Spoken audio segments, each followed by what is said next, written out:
Você já confiou tanto em alguém que deixou de confiar em si mesmo? E se a dor que carrega não fosse trauma, mas um rito secreto de transformação? Quantas vezes o amor que oferecemos nos desintegra por dentro e ninguém sequer nota? A única coisa mais perigosa que a maldade é a bondade inconsciente, disse Carl Jung. Há uma ferida que não sangra, não tem marcas visíveis, instala-se no espaço entre a identidade e o afeto. Você ainda é você, mas ao mesmo tempo já não é mais. Essa ferida tem um nome silencioso: o abuso narcisista. E quando você é um empático, alguém que sente o mundo na própria carne, esse abuso ele não só fere, reorganiza sua alma. Carl Jung, o psicanalista que mergulhou mais profundo que qualquer um no abismo da psique humana, descobriu algo que muitos consideram perigoso demais para ser discutido abertamente. Existe uma etapa final na jornada do empático após o abuso, uma mutação da consciência, uma ruptura que transforma a dor em discernimento, ingenuidade em soberania e amor em alquimia. Mas para chegar lá é necessário morrer, não uma vez, mas 3 vezes. Este vídeo é um convite não para uma cura fácil, mas para um enfrentamento brutal com suas próprias sombras. Para entender por que você sofreu não apenas como vítima, mas como parte de um drama arquetípico, profundo e ancestral. Se alguma vez te chamaram de intenso demais, sensível demais, ou se já se sentiu louco por ver o que ninguém queria ver, este é seu lugar, porque hoje vamos explorar o que Jung chamava de soberania empática. Um estado de consciência tão raro que transforma sobreviventes em visionários. Mas atenção, essa transformação cobra um preço. E talvez você não seja mais reconhecido por ninguém, nem mesmo por si mesmo. Tudo começa com um brilho.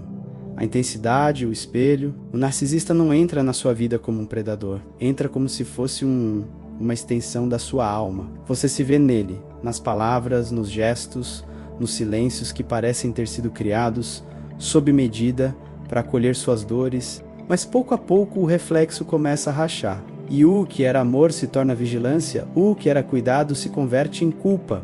Você começa a se desculpar por sentimentos que não são seus. E quando tenta falar, ele diz que você está exagerando, que é dramático e difícil, frágil demais. É nesse momento que a guerra começa, mas não uma guerra comum. É uma guerra psíquica, onde a arma mais letal é o gaslighting, a distorção sistemática da sua realidade. Você começa a duvidar do que viu, do que sentiu, do que intuiu. Sua bússola emocional se quebra e você fica à deriva dentro de si mesmo. E Jung escreveu que a solidão não vem de não ter pessoas ao nosso redor, mas de não poder comunicar as coisas que nos parecem importantes. O empático, ao ser absorvido pelo mundo do narcisista, entra exatamente nesse exílio silencioso. Ainda sente tudo, mas já não pode confiar no que sente. E aqui está o paradoxo cruel. O empático acredita que pode curar o narcisista com amor. Tenta mais, cede mais, cala mais, mas o que não sabe é que o narcisista não quer cura, quer controle. E quanto mais você ama, mais te drenam. Não há reciprocidade, a extração é como uma transfusão emocional constante, onde você sangra para manter o outro de pé. Carl Jung observou esse fenômeno em seus atendimentos. Um paciente pode estar psiquicamente dissolvido, suas fronteiras internas apagadas, já não sabe onde termina o outro e onde começa ele mesmo. Isso não é romantismo, isso é invasão psíquica. Mas a mente tem seus mecanismos de sobrevivência. Você começa a se anestesiar, a construir máscaras, a esconder sua dor em sorrisos, piadas, produtividade, e a ferida cresce, não por falta de amor, mas por excesso dele mal direcionado. Jung chamava isso de ferida relacional inconsciente, uma espécie de pacto silencioso, onde o empático aceita ser devorado para não perder o vínculo. Sacrifica-se emocionalmente e acredita que isso é virtude. Mas enquanto você se destrói, o narcisista só se alimenta e o mais perverso te culpa por estar quebrado. O que você vê quando alguém te mente? Raiva, decepção. Jung via outra coisa. Um reflexo, um espelho. Sim, o narcisista mente, manipula, distorce, absorve, fragmenta, mas por trás dessa figura destrutiva representa algo ainda mais perigoso. Te mostra o que você mesmo negou sobre si. Parece cruel, e é, mas também é o início da alquimia. Jung escreveu: ninguém se ilumina imaginando figuras de luz, mas tornando consciente a escuridão. E o narcisista, sem saber, se converte no condutor desse ritual sombrio. É o espelho que reflete não só seu amor, mas também sua sombra, aquilo que jurou nunca ser e que por isso escondeu. No início, o único que você vê é dor, a manipulação, o desprezo, o jogo psicológico. Mas em algum ponto, no silêncio das madrugadas onde tudo parece quebrado, surge uma pergunta que dilacera: por que permitir isso? É aí que começa a transformação. Você olha para trás e percebe os sinais, os limites que não impôs, as verdades que ignorou, as partes de si que calou para manter o outro perto. E começa a ver: o narcisista não só invadiu, entrou por portas que você deixou abertas. Isso não é culpa, é consciência. O que antes era só abuso, agora é espelho. E aqui entra a visão mais perigosa de Jung. O narcisista é o iniciador involuntário da metamorfose psíquica. Não por intenção, mas porque a dor que causa é tão intensa que obriga o empático a ver tudo o que antes era invisível. Jung viu isso em pacientes que, após sucessivas relações abusivas, chegavam ao consultório psiquicamente dissolvidos. Já não sabiam o que era sentir por si mesmos, mas pouco a pouco, diante da própria ruína, começavam a ver não o narcisista, mas a si mesmos, viam sua própria tendência a tentar consertar os outros, o prazer secreto de se sentir necessário, a dificuldade de aceitar limites próprios e alheios, e a crença infantil de que o amor tudo cura. Nada disso era maldade, mas era sombra. E quando a sombra é ignorada, atrai aquilo que a representa. O narcisista, então, entra em cena como o símbolo vivo da negação da própria sombra. Mostra sem querer sua carência, sua busca de validação, sua dificuldade de ser inteiro, estando só. Existem dores que não saram com o tempo, só saram quando são compreendidas. Carl Jung observou que, diante do abuso narcisista, o empático não só sofre, morre, não fisicamente, mas psiquicamente 3 vezes. 3 colapsos profundos, 3 enterros simbólicos. A primeira morte é a do self idealizado. É quando você descobre que não é tão bom quanto pensava, que sua bondade era muitas vezes uma compulsão por agradar, que sua generosidade escondia uma urgência desesperada de ser amado, e que sua empatia, essa que tanto valorizava, também era uma fuga de si mesmo. É um luto amargo. Você se confronta com o fato de que por trás da sua luz havia orgulho, por trás da sua entrega havia controle, e por trás da sua doçura havia medo. Medo de não ser escolhido, medo de não ser suficiente. A segunda morte é mais cruel. É a morte da crença de que o amor pode curar qualquer um. Aqui você encara a realidade mais dura. Nem todos querem ser salvos. Nem todos merecem sua empatia. Nem todo sofrimento pode ser abraçado com esperança. Você começa a entender que há pessoas, como o narcisista, que usam o amor como isca e que, ao tentar curar só adia sua própria cura. Essa percepção parte o coração, porque o empático quer acreditar, quer salvar, mas começa a aceitar que, ao tentar salvar o outro, está se afogando. E Jung chamava isso de a queda do salvador interior. O momento em que o empático percebe que sua compaixão não é uma ponte, mas uma corrente, e que amar o outro não pode mais significar se abandonar. A terceira morte é a mais temida. É a morte da necessidade de validação externa. Aqui, você entende que ninguém virá aplaudir porque sobreviveu, que o narcisista nunca reconhecerá o mal que fez e que talvez o mundo inteiro continue te vendo como sensível demais. Você morre por dentro porque percebe que nunca será compreendido como gostaria, que a reparação não virá de fora, que o te entendo que espera não chegará. É nesse ponto que muitos desistem, retrocedem, voltam a relações tóxicas só para se sentirem vistos, ainda que maltratados, ou se tornam cínicos, blindam o coração, param de sentir. Mas alguns, muito poucos, atravessam, passam pelas 3 mortes e emergem do outro lado. Renascem. E esse renascimento não é romântico. Não tem música de superação, nem aplausos.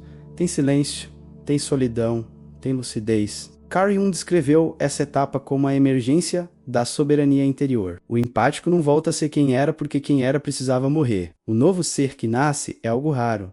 Sente, mas não absorve. Ama, mas com raízes próprias. Vê, e não fecha mais os olhos. Essa pessoa desenvolve o que Jung chamou de empatia soberana, a capacidade de se conectar profundamente com o outro sem se abandonar, de compreender a dor alheia sem se afogar nela, de amar sem adoecer. Mas esse renascimento cobra um preço. Você não pertence mais ao mesmo mundo. Amigos não te reconhecem. A família te acusa de frieza. Parceiros dizem que mudou. E sim, você mudou, morreu e renasceu. Agora não precisa mais se explicar. Apenas se habita. O que antes era fragilidade se tornou discernimento. O que era ingenuidade se transformou em sabedoria. O que era carência se tornou presença. Você já se sentiu tão cansado que não conseguia mais sentir? Não porque se tornou de pedra, mas porque algo em você aprendeu a força a escolher o que absorve. Essa escolha, essa lucidez emocional, é o que Jung chamou de permeabilidade consciente, e é o começo da soberania empática. O soberano empático sente tudo, mas decide o que vale a pena carregar dentro, e isso muda tudo. Jung observou que poucos empáticos não só se recuperavam do abuso narcisista, atravessavam um processo que ele descreveu como transmutação psíquica, um estado onde o trauma não era apenas curado, mas ressignificado como ferramenta de visão. Essa visão não é metafórica, é quase profética. O empático soberano olha para uma pessoa e vê o jogo, as defesas, os medos, as mentiras não ditas, os padrões herdados. É como se os bastidores da psique humana se tornassem visíveis. E um escreveu: ela olha nos olhos do outro e vê o lugar onde ele se perdeu. Esse tipo de percepção que parece mística é na realidade fruto da dor metabolizada, do inferno psíquico atravessado sem anestesia, do colapso transformado em claridade. Mas isso tem um custo, porque com essa soberania chega a impossibilidade de retroceder. Você não pode mais ignorar falsidades, não pode mais rir de piadas sociais que encobrem feridas profundas, não tolera mais relações que exigem que finja, e o mundo exige fingimento o tempo todo. Jung chamava isso de a fadiga do vidente. O cansaço de ver demais, de sentir demais, de saber que a maioria não quer saber. Mas o empático soberano não precisa da aprovação dos outros. Não se define mais pela aceitação, não tenta mais ser necessário. Ele é e isso basta. A empatia soberana não é indulgência, é discernimento. É dizer não com compaixão, é perceber a manipulação e permanecer em paz. É amar sem ter que se diluir. E isso só é possível quando a sombra foi integrada. O empático soberano conhece sua própria raiva, reconhece sua própria carência, admite sua própria escuridão e por isso não projeta mais nada no outro. Isso é o que o torna imune ao narcisista. Porque o narcisista só tem poder sobre quem ainda nega a própria sombra, mas diante de quem abraçou, perde o jogo antes de começar. E essa imunidade, ela não vem com ódio, vem com liberdade interior. Você não precisa mais provar nada, não precisa mais salvar ninguém, não precisa mais ser alguém que o outro aprove. É simplesmente existe um tipo de solidão que não nasce da ausência de pessoas, nasce quando você desperta e percebe que quase ninguém ao seu redor está pronto para te encontrar desperto. Carl Jung chamava isso de o isolamento do profeta, não porque o empático soberano se acha especial, mas porque vê, e esse vê muda tudo. Ele vê os jogos emocionais disfarçados de afeto, vê as manipulações sutis no discurso de quem finge cuidar, vê o medo por trás da raiva, a carência por trás do controle e a máscara por trás de cada tá tudo bem. E ver tudo isso é ao mesmo tempo um dom e uma maldição. No início, o empático soberano tenta continuar como antes, tenta se encaixar, tenta rir das mesmas piadas, manter os mesmos laços, mas algo dentro não permite mais. Os ambientes antes familiares agora soam vazios. As conversas se tornam ruído. As interações exigem um esforço artificial que desgasta não porque você se tornou frio, mas porque não pode mais fingir. E a verdade é, a maioria das relações se baseia em acordos silenciosos de negação. Acordos que o empático soberano não pode mais assinar. Então se afasta não por desprezo, mas por sobrevivência psíquica.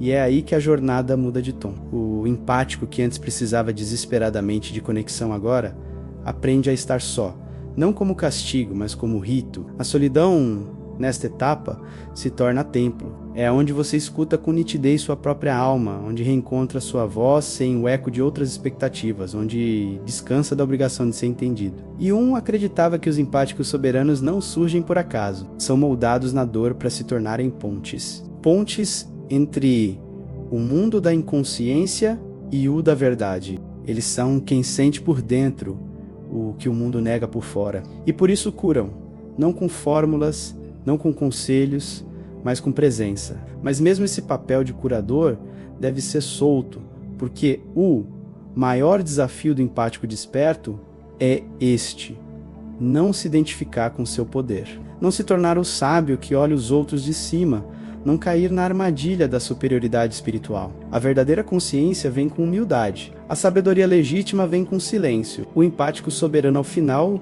não quer mais provar nada. Não discute, não convence, não compete por atenção, apenas habita seu próprio centro. E por isso é livre. Essa liberdade é cara. Cobra isolamento, cobra desconstrução, cobra cada pedaço do eu que dependia do olhar do outro. Mas ao final é a única liberdade que vale a pena.